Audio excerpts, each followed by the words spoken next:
అష్టావక్ర సంహిత chapter 18 talk 106. ఒక్క విషయం ఖచ్చితంగా స్ఫురణలో ఉంచుకోవాలి. ఏదైతే మనిషి సృష్టించాడో అదేది శాశ్వతం కాదు, తద్వారా సత్యము కాదు. ఏది ఎప్పటికీ మారదో దాని గురించి అన్వేషించడం ఆధ్యాత్మికత.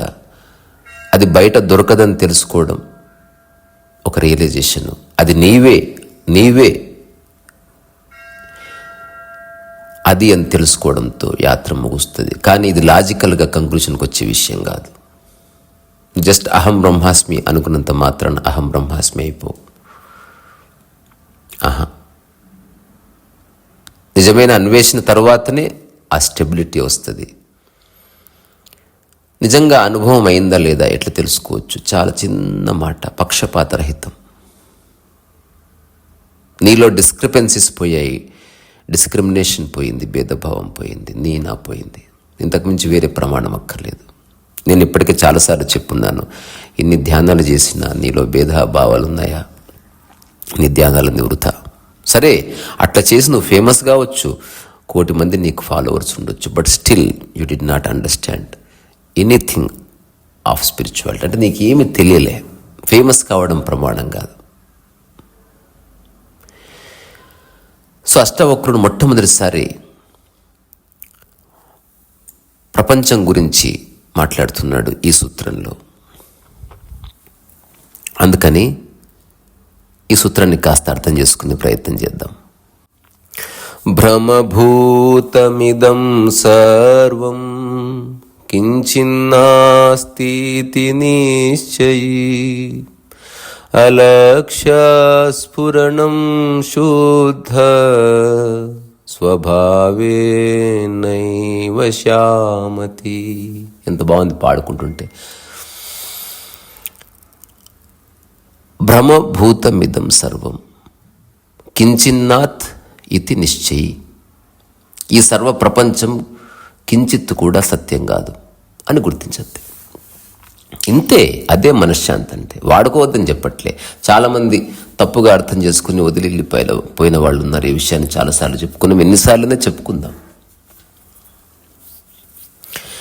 సో ప్రపంచం అంటే ఏమిటి, ప్రకృతి అంటే ఏమిటి అనే విషయాన్ని మానవజాతి పరిణామ క్రమంలో ఎక్కువ స్ట్రెస్ చేస్తున్నది నేను స్పెసిఫిక్గా. సో ఆధ్యాత్మికత అనేది పూర్తి ప్రకృతి విషయం అని నేను చెప్పే ప్రయత్నం చేస్తున్నా. అర్థమైన వాళ్ళకి అర్థమైంది. ప్రాపంచిక విషయాలకి ఆధ్యాత్మికతకి సంబంధం లేదు. ప్రాపంచిక విషయాలంటే నీవు, నీ ఉద్యోగం, పరపతి, నీ కుటుంబ విషయాలు, నీ గౌరవం, నీ ఆత్మగౌరవం, ఇదంతా నువ్వు క్రియేట్ చేసుకున్న తలకే నొప్పులు. దానికి ఆధ్యాత్మికతను ముడిపెట్టకు.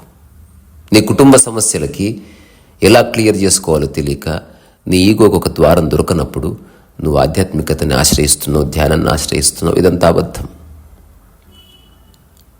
సో నీ మాట చెల్లుబాటు అవ్వకపోవడం వల్ల అట్ట చెల్లుబాటు అయ్యే ఒక వేదికను చూసుకుంటున్నావు అంతే. చాలామంది ముసుగేసుకుని జీవితకాలం బతికే వాళ్ళు ఉన్నారు. అట్లాంటి వాళ్ళ గురించి చెప్పడానికి ఏమీ లేదు. Let them be. మనం సత్యం మాట్లాడుకుంటున్నాం. సో ప్రాపంచిక విషయాలకు సంబంధించి ఏ విషయము ఆధ్యాత్మికతకు సంబంధించింది కాదు. ఒకవేళ ప్రాపంచికంగా వస్తువు ఉంటే వస్తువు పట్ల నీ వైఖరి ఆధ్యాత్మికత చెప్తుంది. ఆ వస్తువు శాశ్వతం అనుకున్నావా, ఆ వస్తువు నాదనుకున్నావా, యు ఆర్ అన్స్పిరిచువల్. ఆ వస్తువు ఉపయోగించుకుంటున్నావా, యు ఆర్ స్పిరిచువల్. ఆ వస్తువు పగిలిపోతే అతికిచ్చావా, యు ఆర్ స్పిరిచువల్. ఆ వస్తువు పోతే వెతికిలాడావా, యు ఆర్ స్పిరిచువల్. ఆ వస్తువు పోతే బాధపడ్డావా, you are unspiritual. So simple. అప్పుడే నీ స్వభావం శాంతమవుతుంది. ప్రపంచం మిథ్య అని తెలుసుకోవడంతోనే నీ స్వభావం శాంతమవుతుంది. ప్రపంచం సత్యము కాదని తెలుసుకోవడంతోనే నీ దృష్టి మారుతుంది. తద్వారా నీ సృష్టి, నీ నిజమైన సృష్టి యొక్క ఆవిర్భావం జరుగుతుంది. సో ప్రపంచం అంటే నీలో డిస్క్రిమినేషన్ క్రియేట్ చేసేది, నీలో నిరంతర భేదభావం క్రియేట్ చేసేది. ఏం సాధించావు? అన్ని భేదభావాలు పెట్టుకొని ఖండాలుగా మారిపోయావంతే. సో అష్టవక్రుడి యొక్క మెసేజ్ సో సింపుల్. భ్రమభూత మిదం సర్వం కించిన్నాత్ ఇది నిశ్చయితి అలక్ష్య స్ఫురణం శుద్ధ స్వభావే నైవ శ్యామతి. అలక్ష్య స్ఫురణం, ఎంత బాగుంది పదం. అలక్ష్య స్ఫురణ.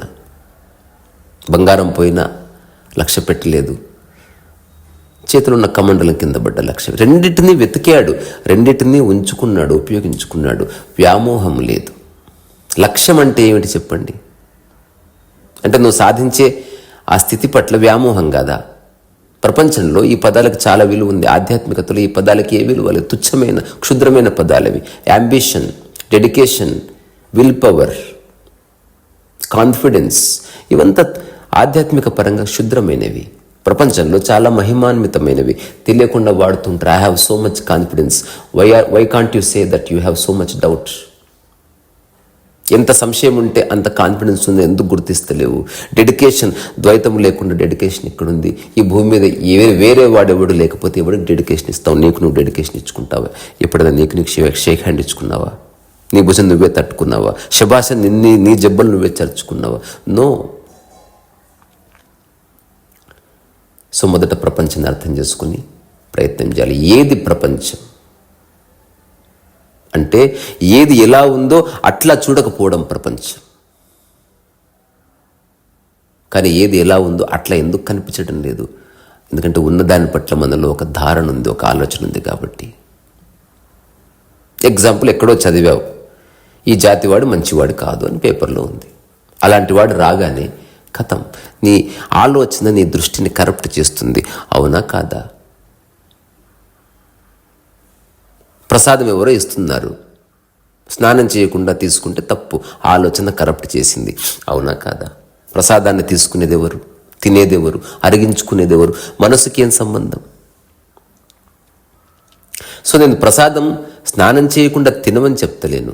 నీ దృష్టి అర్థం చేసుకునే విధానంలో ఒక ట్రెమెండస్ చేంజ్ వస్తుంది. I'm not a radicalist. నేను అన్నిటిని ధ్వంసం చేయాలని ఏమనుకోవట్లే. ఎవరు చేయలేరు. పూజ చేసేవాళ్ళు పూజ చేయాలి, వై నాట్? ఆ పూజ ఎట్లా చేస్తున్నావు, దేనికోసం చేస్తున్నావు అనేది నేను చెప్తున్నది. అష్టావకుడు చెప్తున్నది. పూజ చేయొద్దు అనట్లే, పూజ చెయ్యి. కానీ నీ వైఖరి ఏమిటి? అంతులేని కోరికలతో చేస్తున్నావా? ఏం చేయాలను పాలపోక చేస్తున్నావా? వేరే వాడి మీద అక్కస్తూ చేస్తున్నావా? నీ మాట చెల్లట్లేదా నా విజయం కోసం? వై? ఒకవేళ ఏ కోరిక లేకపోతే నీ పూజ ఎలా ఉంటుంది, నీ ప్రార్థన ఎలా ఉంటుంది? ఆలోచించు. సో నీలో విచారం లేనప్పుడు ఉన్నది ఉన్నట్లు కనిపిస్తుంది. పరమాత్మ తత్వాన్ని అర్థం చేసుకునే మొదటి స్టెప్ అది. ఆత్మ పరమాత్మని దర్శించడం అంటే నీ మనసులో ఏది లేని కారణంగా చెట్టులా, ఆకాశము ఆకాశంలా, ప్రస్తుతానికి చెట్టు అనుకుందాం, నిజానికి చెట్టు కూడా కాదు, అది సంథింగ్ ఎగ్జిస్ట్, అస్తిత్వం ఉందంతే.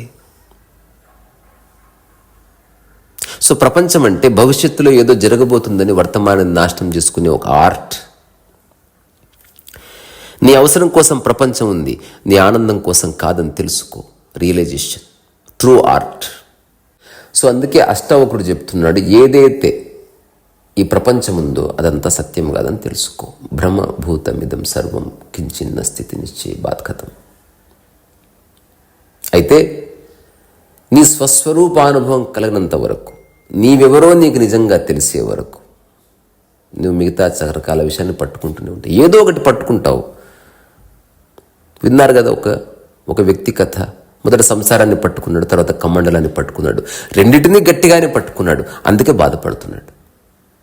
ఒకప్పుడు ఉద్యోగం కోసం ఆరాటపడ్డాడు, ఇప్పుడు జ్ఞానోదయం అవడం లేదని ఆరాటపడ్డాడు. ఈ మధ్య ఒక మిత్రుడు వచ్చాడు, నాకు ఉద్యోగం అంతా బక్వాస్ అండి, now I want to get enlightened, చచ్చిపోతున్నా, పిచ్చెక్కుతున్నా.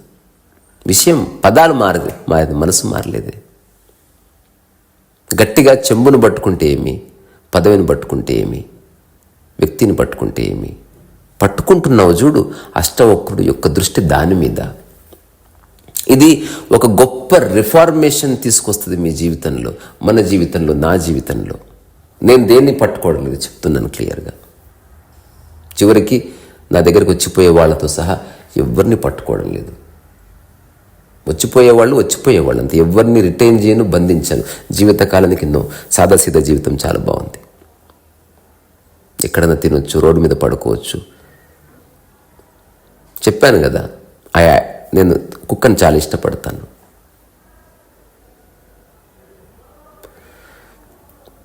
ఇష్టపడతానంటే మిగతా వాటిని ఇష్టపడదని కాదు, కుతర్కాలొద్దు. ఎనివే, సో ప్రపంచాన్ని ఫస్ట్ గుర్తించు. అది శాశ్వతం కాదని గుర్తించు, అది సత్యం కాదని గుర్తించు, అది ఉపయోగం అని తెలుసుకో. అదే రియలైజేషన్. తద్వారా నీ ఇంట్లో ఉన్న ప్రతి వస్తువు ఉపయోగం మాత్రమే. అది అహంకారం జనరేట్ చేసుకోకు, దానికి నీ ఆనందాన్ని ముడిపెట్టకు. ఒక చిన్న కథ విన్నా. ఊర్లో ఒక దేవాలయం ఉంది. ఒక పెద్ద ఆయన చెప్పాడు నాకు ఇది, ఇలాంటిది ఆ ఊరు ఉందో లేదో కూడా తెలియదు, అందుకే కథ అంటున్నాను. ఒక దేవాలయం ఉంది, ఎప్పుడు ఎవరు ప్రసాదం పెట్టరు.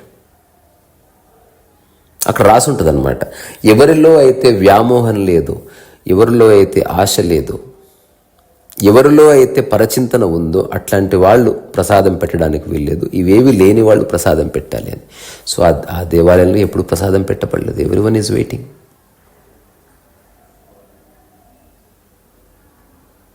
ఇప్పటికీ ప్రసాదం పెట్టబడలేదు అన్నాడు ఆయన. అప్పుడు నాతో ఆయన చెప్పిన మాట ఏంటంటే, ఏదో ఒకరోజు ఆ ఊర్లో నువ్వు ప్రసాదం పెట్టాలి చూడు అన్నాడు. అంటే ఏం వదిలేయడు, ఎంత ఖచ్చితంగా చెప్పాడు, సింపుల్గా చెప్పేశాడు. ఆ ఊరు ఎక్కడా నేను అడగలే, అతని సందేశం అర్థమైంది. అదే చెప్తున్నా, విషయాన్ని పట్టుకో, అంతేగాని అనవసర రాద్ధాంతాలు, అనవసర తర్కాలు, వాగ్వివాదాల్లో పడొద్దు. అట్లాంటి వాళ్ళు ఎప్పుడూ ఉన్నారు. నిన్ను వాదనలోకి లాగడానికి 100 మంది వస్తారు. నువ్వు తప్పించుకోవడానికి ప్రయత్నం చేయి. గెలిచి సాధించేది ఏమీ లేదు ఇక్కడ. సో ప్రపంచం అంటే ఏమిటి? నీ స్వభావాన్ని మర్చిపోవడం కదా. వేరే వాళ్ళ ఫిలాసఫీలు చదివి అట్లా నువ్వు జీవించాలని ప్రయత్నం చేయడం, వేరే వాళ్ళ దృష్టితో నీవు చూడటం ప్రపంచం. నీ కళ్ళు శుభ్రంగా లేని కారణంగా ఎదుటిది బాలేదనుకోవడం, నువ్వు బాలేని కారణంగా పక్కవాడు బాలేదనుకోవడం, పరచింతన ప్రపంచం. ఉన్నది ఉన్నట్లు చూడు ప్రకృతి, ఉన్నది లేనట్లు చూస్తే ప్రపంచం. మీకు 2 పదాలు చెప్తాను. పదార్థం, యథార్థం. ఎంత బాగుంది అసలు. భాష కూడా రియల్లీ అమేజింగ్. పదార్థం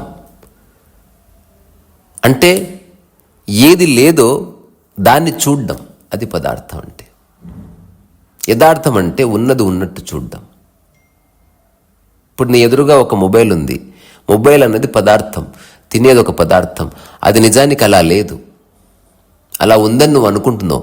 కాసేపు పక్కకు జరుగు, అది పక్కకు జరుగుతుంది. Example, sweets, after 2 days అక్కడే పెట్టు, స్వీట్ కాదు అది, అక్కడ ఫంగస్ వచ్చింది, అది స్వీటే కదా.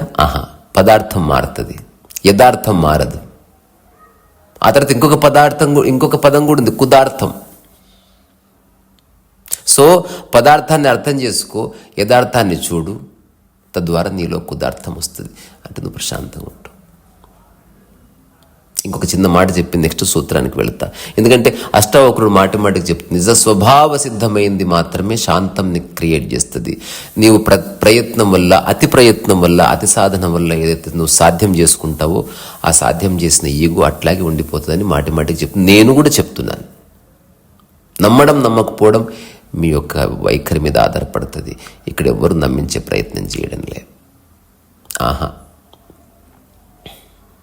ఏ ప్రయత్నము చేయకపోవడమే శాంతం, పని చేయకపోవడం కాదు. సరిగ్గా వినండి, సరిగ్గా పట్టుకోండి, తప్పుగా అర్థం చేసుకోవద్దు. మనకు పడే కలలు మొత్తం ప్రపంచమే. ఒకసారి చూడు, నీకు వచ్చే ప్రతి ఆలోచన అంతా ప్రపంచం నుంచే వస్తుంది. చాలా రేర్గా ఒకడికి మొక్క నాటాలనిపిస్తుంది, వెరీ రేర్. ఎక్కడన్నా మొక్క వాడిపోతే నీళ్లు పోసారా? సరే, ఇంటి నుంచి తీసుకుపోయి పోస్తారని కాదు, మీ చేతిలో వాటర్ బాటిల్ ఉంది, ఎప్పుడన్నా మొక్క కొంత నీళ్లు పోసారా? విపరీతమైనటువంటి వ్యామోహం. ఆ తర్వాత అష్టవక్రుడు చెప్తున్నాడు, ఇదంతా జరగాలంటే స్ఫురణ కావాలంటున్నాడు. You have to be spontaneous with utmost vitality. అటువంటి ఒక స్థితి కావాలి, నువ్వు చూసే స్థితి కావాలి. You have to see. శుద్ధ స్ఫురణ రూపస్య దృశ్యభావామపశ్యత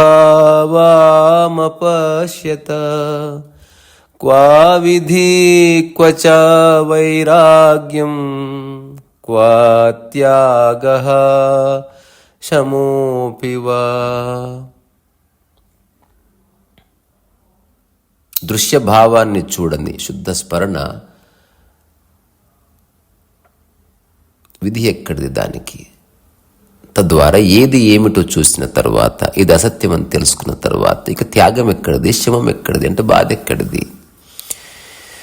నీ శుద్ధ స్వరూపం దర్శించిన తర్వాత ఇక చేయవలసింది ఏమున్నది? అతనికి రాగము లేదు, వైరాగ్యం లేదు, శమము లేదు, దమము లేదు, విధి లేదు, సాధించేది లేదు, కోల్పోయేది లేదు. అతను ఒక శుద్ధమైన కదలిక. ఇది చాలా చిన్న సూత్రం, అంటే ఎక్కువ వ్యాఖ్య చేయకుండా అర్థం అయ్యే విషయాలు ఇందులో ఉన్నాయి. గుర్తుపెట్టుకోండి, జీవితం అకారణమైన కదలిక, వ్యాపారం కారణ కదలిక. సో ఎక్కువసేపు కారణ కదలికలో ఉండకు. The reason to move, because there is a motive behind it. ఏదో కారణం ఉంది. నిరంతరం కారణాలతో తిరుగుతున్నావా, నువ్వు అలసిపోతావు లైఫ్లో. ఆ కారణంలో నిరంతరం జీవించేవాడే యోగి అంటే.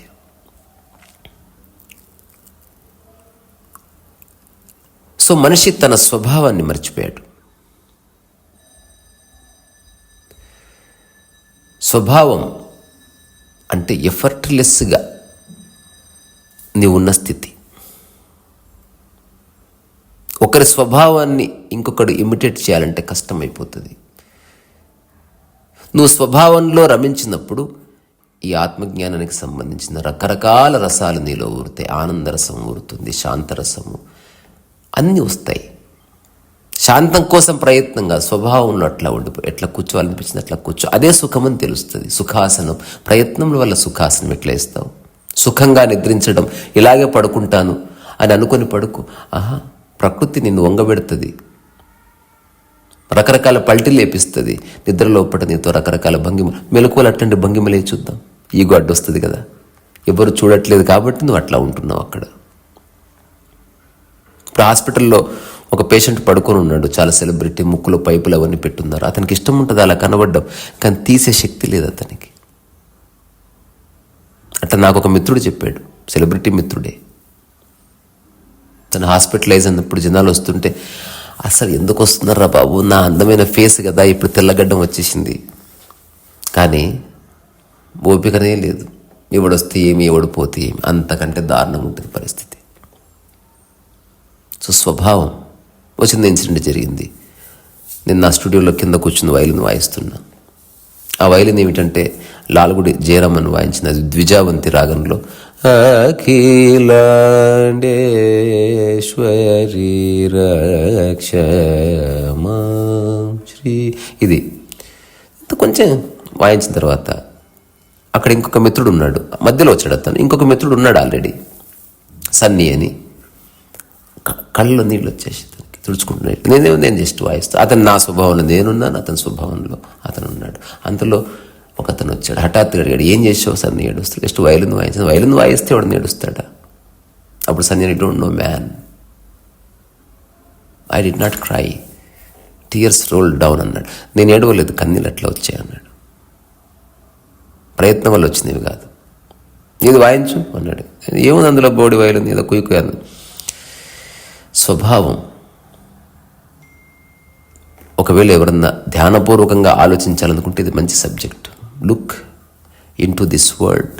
స్వభావం, your nature, true nature, authentic nature, what is it? ఎవడురా నువ్వు? క్వశ్చన్ చేసుకో. అసలు ఎవడు నువ్వు? ఇలా నిరంతరం ఆ విషయాలు ఈ విషయాలు పట్టించుకొని మొహం మార్చుకొని ఫీల్ అయ్యి బాధపడే వ్యక్తివా? ఎవడు నువ్వు అసలు?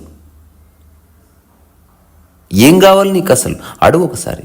నీ గల్లా పట్టుకొని నీ దవడ నువ్వే కొట్టుకుని ఒకసారి అడుగు, ఎవడు బే నువ్వు? Question this.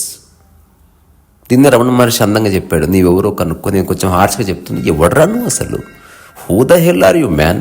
What the hell you want? అడుగు, ఏం కావాలి నీకు? క్యా చాహియే బే తుమ్కో?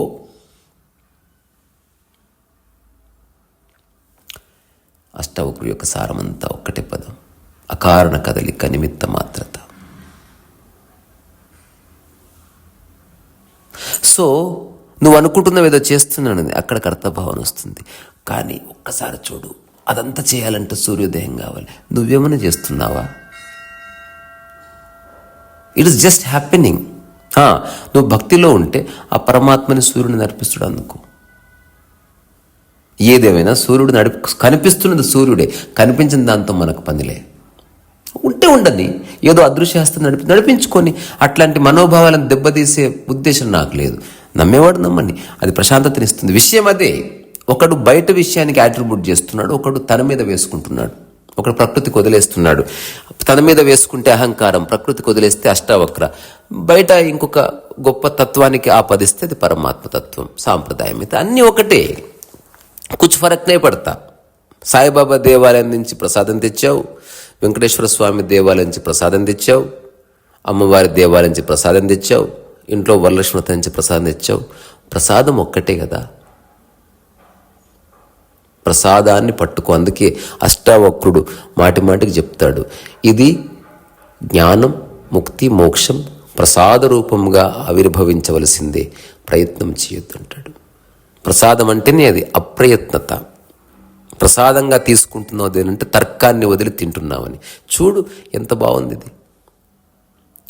సో ఆలోచించి చేసే కర్మల నుంచి అనాలోచిత కర్మలోకి వస్తే అష్టావకుడు అర్థమవుతాడు. ఇది వినడానికి కొంచెం విడ్డూరంగా ఉన్నా అదే జరుగుతుంది. నువ్వేమి చేయట్లేదు ఇక్కడ, నువ్వు చాలా గిత్తత్త చేసి చాలా చెప్పుకుంటున్నావు. అసలు అంటే నిన్ను నువ్వు సమస్త విశ్వానికంటే పెద్దదిగా చేసుకోవడానికి పెద్ద పెద్ద కటౌట్, అంత పెద్ద కటౌట్ ఎందుకు పెడతా తెలుసా? నీ రియల్ బాడీ అంత పెరగదు కాబట్టి కటౌట్ పెద్దది పెట్టుకుంటూ. పెద్ద దండ ఎందుకు వేస్తారు? It is all to satisfy. ఒక చిన్న ఫ్లవర్ సరిపోదా? విష్ణుక్రాంతం పువ్వు సరిపోదా? ఆ దండ మళ్ళీ మెడ మీద వేసుకోరు, 100 మంది కలిపి పట్టుకోవాలి. ఎంత కాంప్లెక్సిటీ, ఎంత ఈగో ఈ మనుషులకి. ఎవరన్నా బలవంతంగా వేస్తే వేయించుకోవడం అది వేరే, బట్ గుర్తిస్తున్నావా లేదా? సో చివరగా ఈ 3 పదాలు చెప్తాను, సరదాగా చూడండి. వినే ఉంటారు, బట్ భావం, అభావం, స్వభావం. భావం అంటే ఇప్పుడు ఒక నర్తకీమణి అభినయిస్తుంది, భావాన్ని పలికిస్తుంది అంటే ఇమాజినేషన్. సహజం కాదు అది. అందంగా ఉంది, సహజం కాదు. ఏ భావమైనా సహజం కాదు.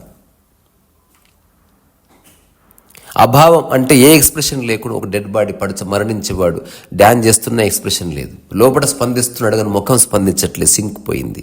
స్వభావం అంటే నీ సహజమైన భావం అని. ఎంత స్పందించాలో అంత, ఎంత కదలాలో అంత, ఎంత పని చేయాలో అంత, ఎంత మాట్లాడాలో అంత, ఎంత నిద్రించాలో అంత. ఎక్కువ లేదు, తక్కువ లేదు, ప్రయత్నతనే లేదు. అభావంలోనూ భావంలోనూ ప్రయత్నత ఉంది. చాలామంది అభావంగా ఉంటారు. ఆ తర్వాత ఇంకొక పదం కూడా ఉంది, ముభావం. సో ఒకవేళ మంచిది కాదు ముభావం, భావం ఆర్ట్, అభావం అన్నది నీకు ఉపయోగపడుతుంది ఆధ్యాత్మికతకి. ఎక్స్ప్రెషన్ లెస్గా ఉండు. ఈరోజు మధ్యాహ్నం ఒక టాక్ పెడతా, వినండి. తర్వాత స్వభావంలోకి రా అంటే దాని అర్థం ప్రయత్నములు. గుర్తించు నాయన, గుర్తించు స్వామి, మీ కాళ్ళు పట్టుకుంటా, గుర్తించండి. మనం ఎంత చక్కటి జన్మ తీసుకున్నాం. అనవసరంగా పనికిరాని సిద్ధాంతాలను ఆపాదించుకొని అక్కడి నుంచి మీరు నిర్ణయానికి రాకండి. రేపు ఎల్లుండి ఒక అద్భుతమైన చర్చ, అంటే ఒక very philosophical, very important discussion. ఇప్పుడు వినేవాళ్ళకి కొంత మైండ్ స్టెబిలిటీ వచ్చింది, నేనేం చెప్తున్నానో తెలుసు కాబట్టి రాబోయే రోజుల్లో అప్పుడప్పుడు చాలా డెప్త్ ఉన్న విషయాలు, తేలికైనవే, అవి గుర్తిస్తే తప్ప నువ్వు గుర్తించలేవు, గమనిస్తే తప్ప గుర్తించలేవు, అట్లాంటి విషయాలు చెప్తాను. ఐ థింక్ ఇప్పుడు ఒక 100 మంది నేను చెప్పే దాంతో రెజొనేట్ అవుతున్నారు. ఇంకొకటి, నేను చెప్పేది ఏది నమ్మవద్దు.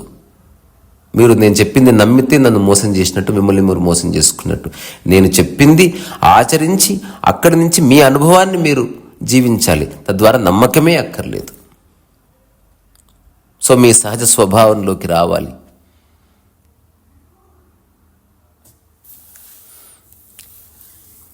చివరికి ఒక్క మాట చెప్పి ముగిస్తా. నీ అవసరం కోసం ప్రపంచం ఉంది, నీ ఆనందం కోసం కాదు అని గుర్తుపెట్టుకో. ఈ ప్రపంచంలో ఏది నీకు ఆనందాన్ని ఇవ్వలేదు, ఏది సంపూర్ణ తృప్తిని ఇవ్వలేదు, ఏది